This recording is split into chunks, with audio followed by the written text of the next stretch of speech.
Next, we have our dear friend Rashid here with us. Alaikum salam. السلام عليكم ورحمة الله وبركاته.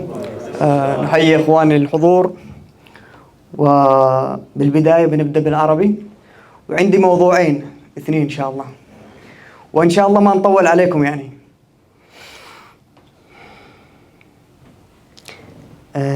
في البداية أشكر كل إخواني المتواجدين بما فيهم السيد عبد الرحيم علي ديلون. نبدأ الموضوع، ندخل على طول إن شاء الله. بشوف كثير من الإخواني الجدد بيشوفوا طير وعجبتهم الهواية ومتحمسين يدخلوا العالم الجميل هذا، عالم الطيور بالطبع. فلما بيبدأوا متحمسين وبيقدموا جهود وما بيحصلوا نتائج بسرعة، لأنه بيكون غالبا سقف توقعاتهم بالعالي. فلما ما يحصلوا النتائج بيستسلموا ويتركوا الهواية، وهذا شيء محزن يعني بالطبع. وعلى الصعيد نتذكر قصة نبات الخيزران. بتستغرق النبتة هذه بالبداية وقت طويل، قد يصل ل5 سنين، إنه بنشوف النبتة مكانها ما بتنمو ولا شيء، 5 سنين. بس الوقت بيمضي بتأسيس وتطوير نظام جذري قوي،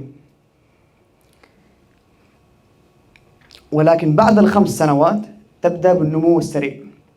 يوميا بتنمو بمقدار 91 سنتيمتر لتصل إلى أكثر من 30 متر. مقصدي من القصة يا أخواني هو الصبر وبذل الجهد باستمرار، والله لا يضيع أجر من أحسن صنعا. آسفين على الإطالة وحياكم الله. هذا الموضوع بس.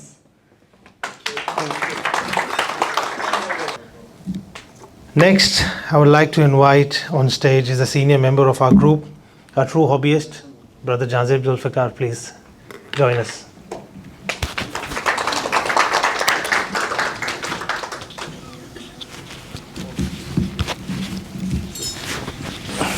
Assalamu alaikum. Thank you, Railway, and thank you, Akhtar Bhai, for inviting me.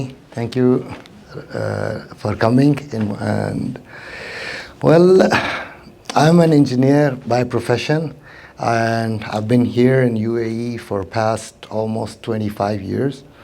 I work for a consultant firm as a senior project manager. I started breeding birds back in 2006. I was into big birds like cockatoos and macaws. I kept most of my birds back in Pakistan while I was here. I have brother and family there, so they did not know much about keeping birds, but we had people to take care of them and all. Unfortunately, they could not really take care of them very well. Lost a few, didn't get any good results until 2010. Then I finally just got, disheartened completely and tried to sell them out. Spent a lot, but couldn't get much out of it. Lost almost 70% of my investment. And then I decided I'd never get back into this hobby again. Finally, then now recently during the pandemics, like everyone was at home doing nothing, and all of a sudden, just came up in my head, I was a bird lover from childhood, so I thought I'd just keep a few, pairs. That's how it started here in UAE. So I got into this cockatiels, and then I started watching your videos and some other YouTubers, and got into fishery. And just last year, basically, I got into fishery. Almost have like 20 pairs now altogether. Experience wasn't as good as most of the YouTubers say that, 3 pairs multiplied by 3 clutches, 5 eggs per clutch, from feasibility, and then multiply it with this many thousand, and here is your million right there. And then here's your 10 million. The next season it just goes up to trillion and so on. The reality is completely opposite, which no one talks about. And that's what I want to highlight, that for the new fanciers, they should start from basics like green, like Jijubhai was talking about. Keep a few green birds, learn their behavior, their, how they behave, their diets, mutations, genetics, many things. Like me and a lot of other fanciers here, we always want to go for like the red eyes, pale fellows, and dun fellows and all. Although that there are many breeders who inform us about the sensitivity of this type of breeds, how it's difficult to breed these birds, but still we all want to see this beautiful colors and new mutations like pale fallow and dun fallow and all, but we don't know how difficult it is, how much effort lies to breed this type of mutations. My experience since last year I could not really I got only like 2 or 3 chicks, no red eyes. This year also, second clutch, no red eye. Okay, I have visual to visual as well, possible split dun fellows. Many, at least 5 or 6 pale fallows, dilutes, so many of them. But not a single red eye bird until now. Not a single one. This is my experience so far. So it's not that easy as it sounds on YouTube and, like the many, I won't name them, but that's 2 multiplied by 2. Only multiply, no minus or anything, just multiply. It's not like that. So that's my advice to the fellow fanciers who are just beginning into this, that start from basic green birds and then slowly, build up your confidence and learn from the seniors. And every season just, keep adding 1 or 2 pairs max. That's all I would say. Thank you again. Thank you. The moment you all have been waiting for. Without further ado, the star of the evening, Brother Rahim Ali Dillon, please come on stage.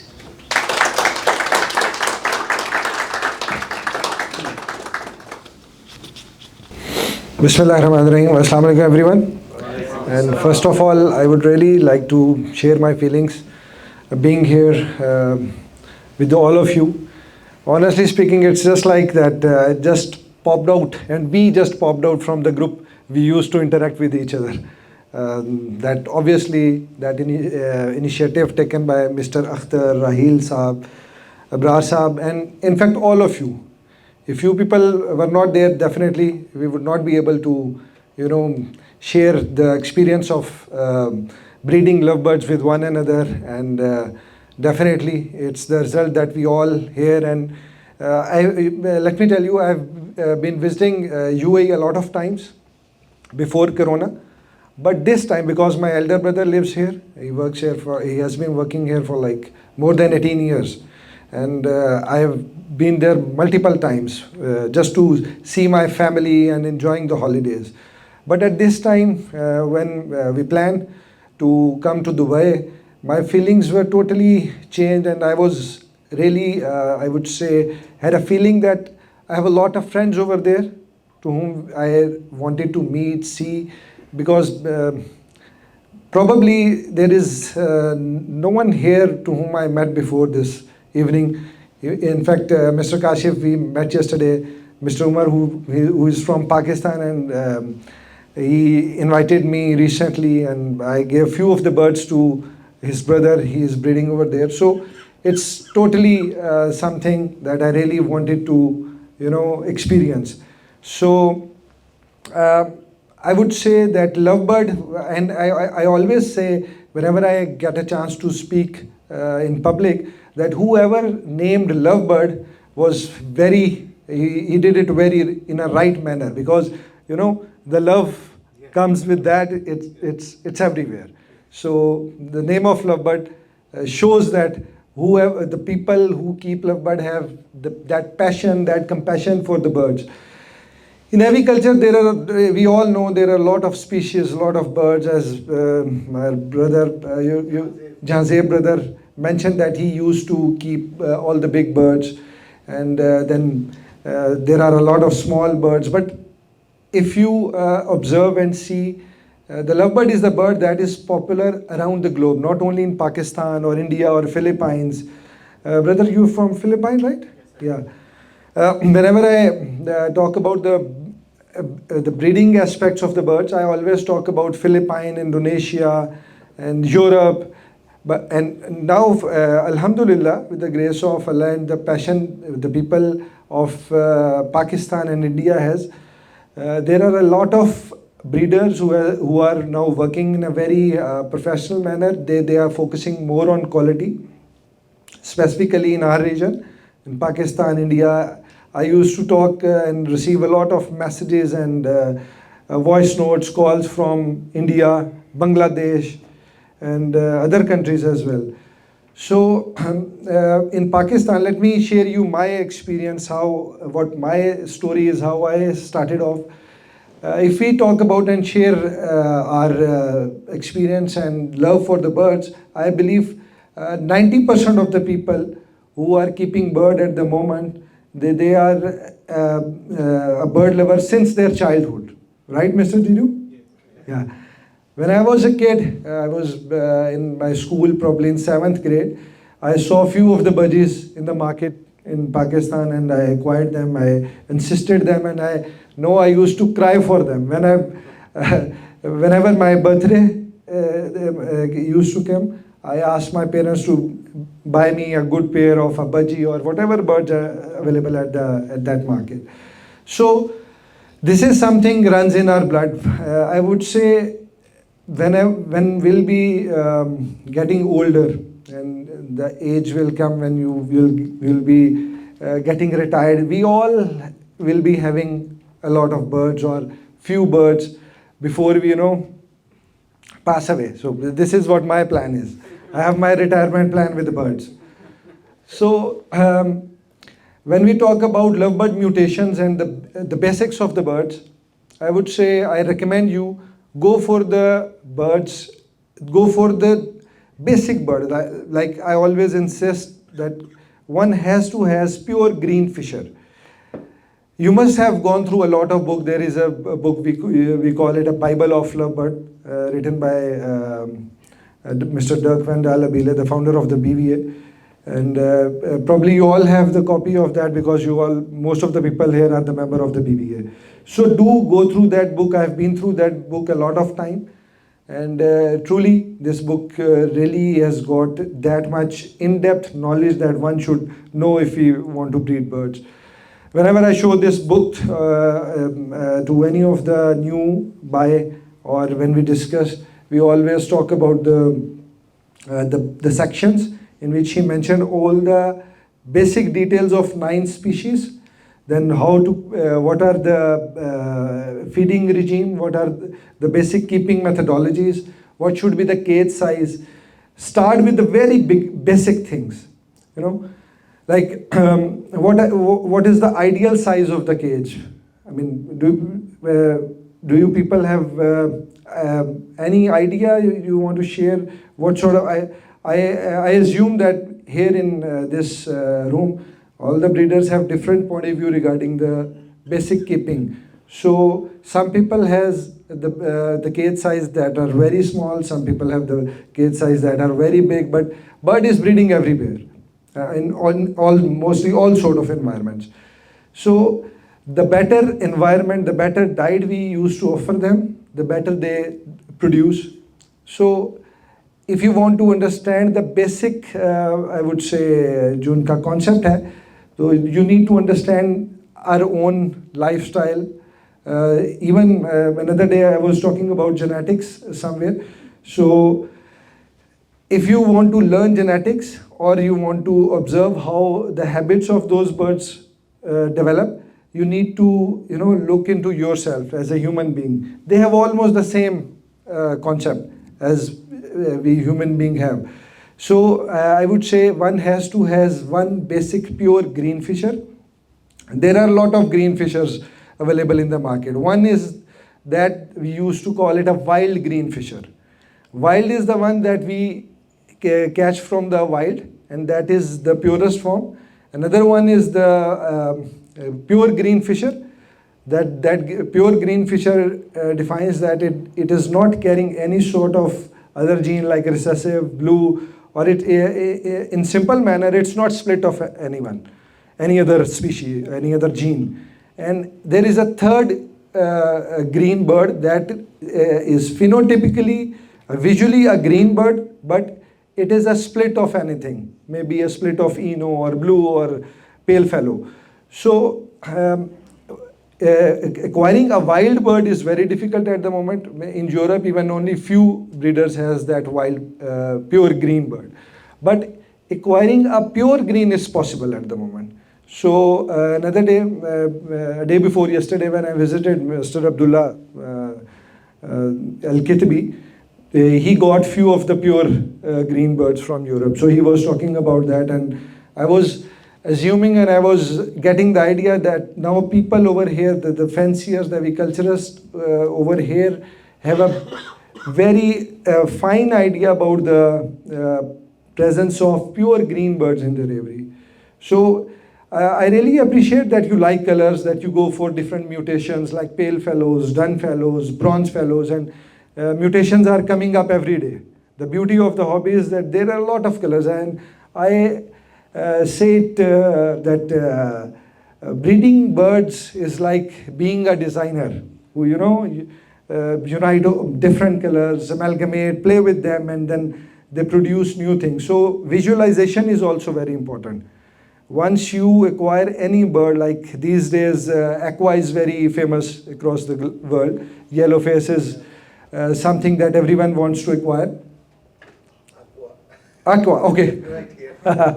Okay. So before buying a bird, you should have a clear idea that what's working and what combinations you are going to make and what will be the outcome out of it. Let's assume recently a very magnificent bird came into my observation on the internet. That bird is Yellowface Opaline dun fallow, and it's a very rare bird at the moment. Probably one of the Indonesian breeder has produced that bird. So I'm also aiming for that, and I have done that pairing, but it will take me another 3 to 4 years maybe to get that visual bird. So understanding the genetic behavior is also very important. We all should, I would say, need to understand before acquiring the bird that is this bird a recessive bird or sex-linked or dominant, incomplete dominant, whatever it is. And you will be able to learn such things when you interact with each other.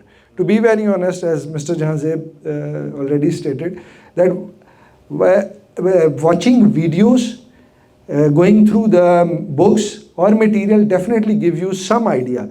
But this is breeding bird is something that you have to actually step into the laboratory and do the experimentation at your own.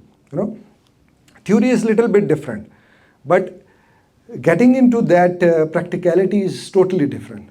So first learn the basic things, get the basic green bird, and acquire the knowledge about the different mutations, then develop your vision, your imagination to amalgamate them, the amount of combinations you can develop on those mutations, and then keep working on.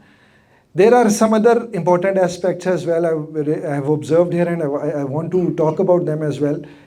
Now in UAE market, you people have the approach and access to almost all the mutations that Mr. Jiju has said, that there are a lot of importers and traders who has been helping you people to acquire those new mutations from different countries.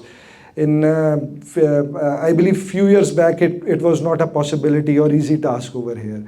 So I oftenly observe that now in Dubai, you people have almost, the people are getting dun fellows, split dun fellows, as you probably have the visual dun fellow as well. And pale fallow opaline was the rare bird at one time, but now it's available over here. So you people have to work on your marketing skills as well. The number of breeders over here in UAE is increasing day by day, just like in Pakistan. And let me share my experience being a Pakistani aviculturist over there, that I've been working on lovebirds professionally for past 10 years now. And the market and the trends have been evolving in different manners. Specifically, when the Corona pandemic days came, I always say that lovebird hobby or aviculture is the bright side of Corona as well. So if people get chance to get to know the pets, and they get to get closer with the nature as well.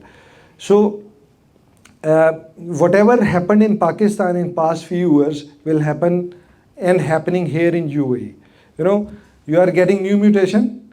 At the time of buying, the price is quite high. Over the period of time, the prices are nosediving, and some people get offended, and they leave the hobby just because they have invested a lot. So first of all, you need to be very clear that you have to be a good hobbyist first, then take it as a business. As you talked about the feasibility reports that have been producing and sharing in Pakistan, obviously this is a sort of a hobby or business where I would say a lot of capital is also involved.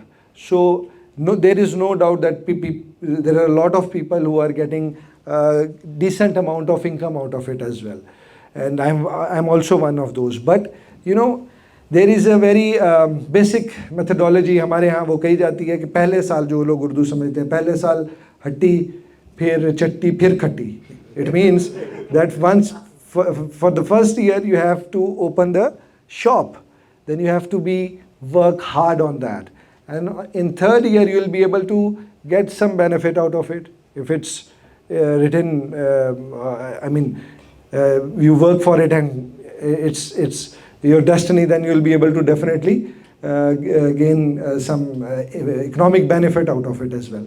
So be very clear that it's hobby first, then you'll be able to earn something. And I was suggesting my other friends in UAE as well 2 days back that one don't need to put the money all the time from your own pocket. Develop a model from where you can earn something or sell your bird, put the same money into the new mutations and upgrade your aviary as well, because there is a lot of cost involved as well. In UAE you have limited space, you don't have much time, you all are doing your jobs, some people are doing their business, even then you don't have much human resource and other resources to look after all these. So there is a lot of cost is also attached there. A good marketing plan should be developed. You should work on it. Yesterday I was searching the total population of UAE. So what numbers I have found that approximately 10 million population here in UAE, and 5 to 10% are locals, rest of the expats, just like you people. So you have a lot of potential. The more knowledge you share, the more videos, the more articles, the more meetings, the more seminars just like that will take place, the more people will get to know about this hobby and they get into that. So I always look for the opportunities. Same happened in Pakistan. And now what my experience is and what I have observed, in the group of 10, if we are in Pakistan and there are 10 people sitting and I ask about them, the bird business or the bird hobby, 1 of 10 is aware that some thing happening in the aviculture. At least then now they know the word aviculture. Few years back, probably I've made a video 4 years back, it's still on my YouTube channel. I made a video randomly. I was sitting on my terrace and I was searching about the bird hobby and the bird breeding. That is there some sort of university or institution who guides us and inculcate us about this? So I found one of the school, and it was an aviculture school in Europe or America probably, where they are guiding people and recruit those people who are interested in breeding birds, and that is called aviculture. I made video on it as well. Later on, when I got my logo developed, Mr. Akhtar helped me a lot in that.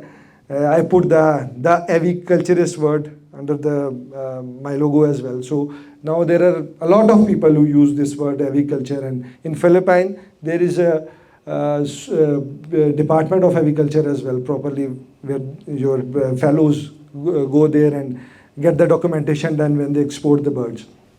So the lovebird fraternity here is growing, and the good sign is it doesn't matter where you belong to, where are you from India, Philippines, Pakistan, we are together.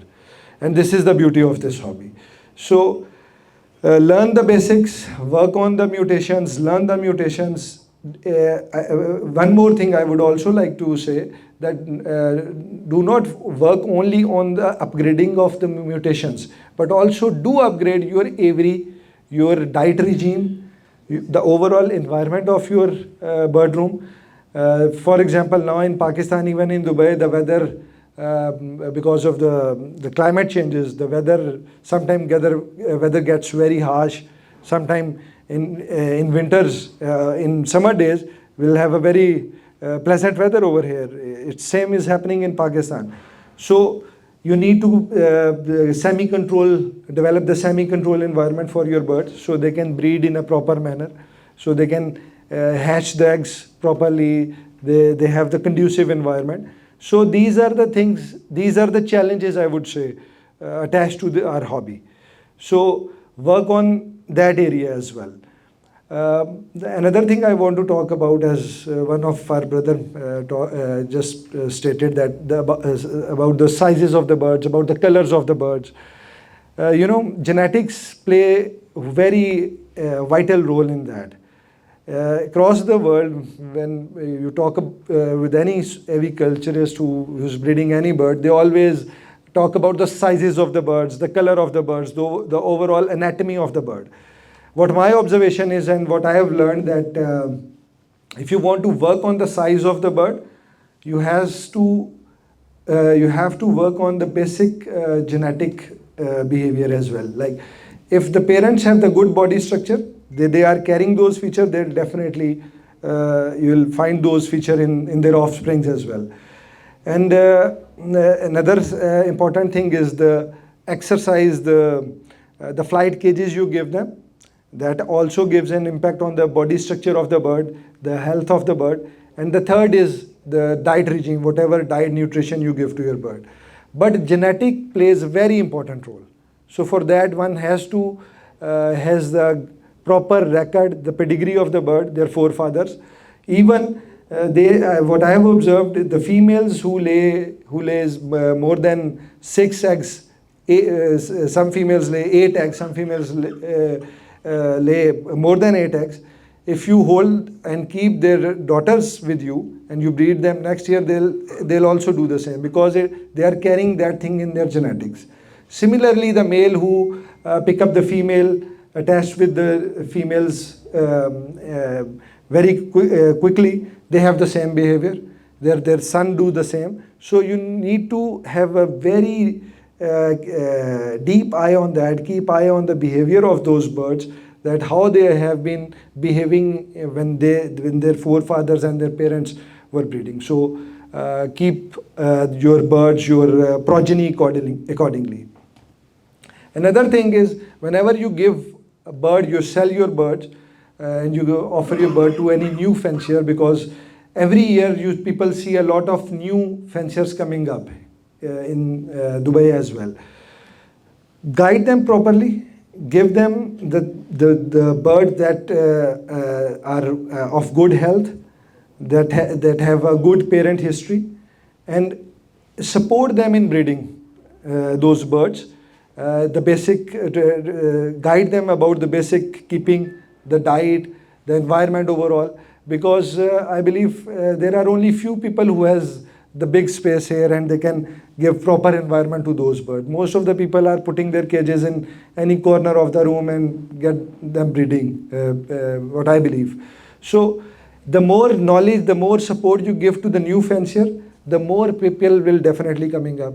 Another challenge that I've observed here in UAE when I visited the market, that most of the shopkeepers have that bird Roseicollis, one of the 9 species of the lovebird.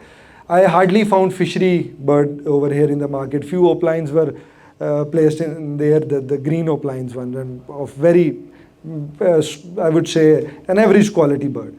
So you people need to obviously introduce the mutations of the fisheries to the new fanciers, even to the local people, the local Arabs over here.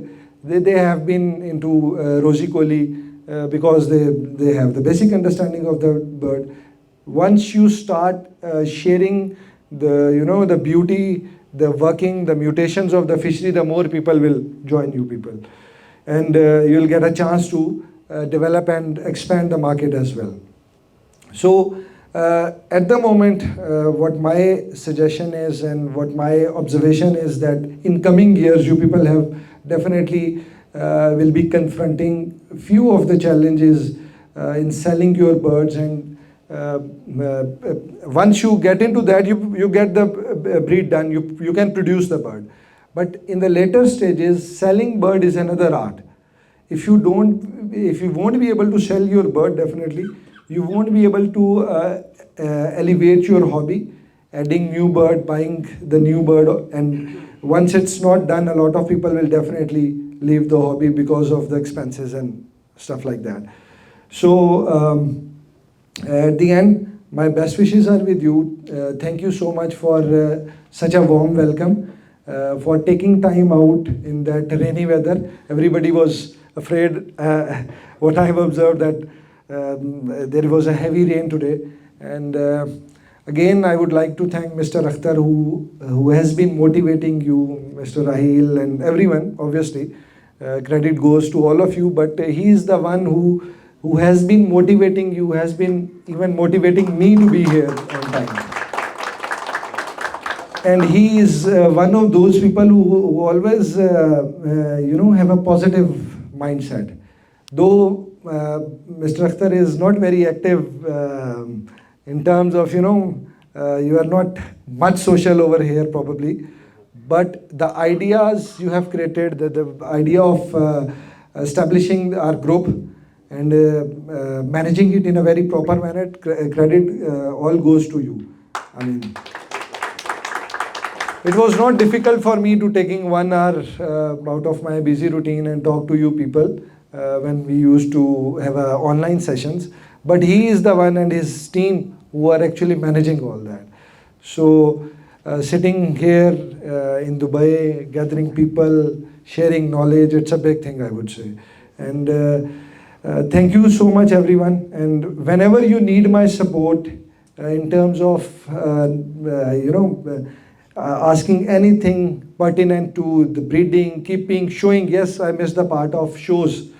I also want to have basic idea and basic efforts you people can do for getting your bird ready for the show as well. You people are lucky that you people have a club over here in UAE. In Pakistan, we have got the affiliation with BVA like 8-10 years back, and at that time we did not have much idea how to prepare our birds for the show. We just used to keep the birds, get them breeding, and that's it. So breeding the show bird is another art. There is if you have number of pairs, your show team is separate. You work on it in a different mindset, and obviously the mutation working is totally different. So those people who are not the member of BVA, I would suggest them, highly recommend them to get your membership done with the BVA. They people have the experience, they people have the judges, They provide you the platform where you people can present your bird, learn. And another aspect that we all have a fear not to show or participate, not to show our bird or participate in that show, because we have fear that our bird is not of that much quality that we can present our bird and compete in the show. It's not a case. Honestly speaking, there are a lot of people in Pakistan, even here, there are a lot of fanciers who talk to me when the show was about to organized, that we want to participate in that show, but our bird is not prepared, and I think my bird is not carrying all those features that one show bird has to. But once they took their bird in the show, they competed that show and they won some titles as well. So one should have a sportsman's spirit as well. Be prepared. There are a lot of methods, there are a lot of ways and vision that you can prepare your bird for the show. Even when you produce that chick, you can put them in the show cage for some hours, get that bird comfortable with that environment of the show cage, and when the time comes for the show, your bird will be ready to perform. So preparing your bird for the show, participating in the show is also a very integral part of this hobby. And once you win that title, you will be having that feeling of achievement that makes and open other horizons as well. So thank you so much for listening all that, and I believe you already have all that knowledge, you already have all that passion, patience that is required to breed lovebird. Thank you so much. Inspirational words. Lastly, we honor Brother Akhtar Zaman, our group's founder, whose vision has brought us together as a family. Brother Akhtar, please come on stage.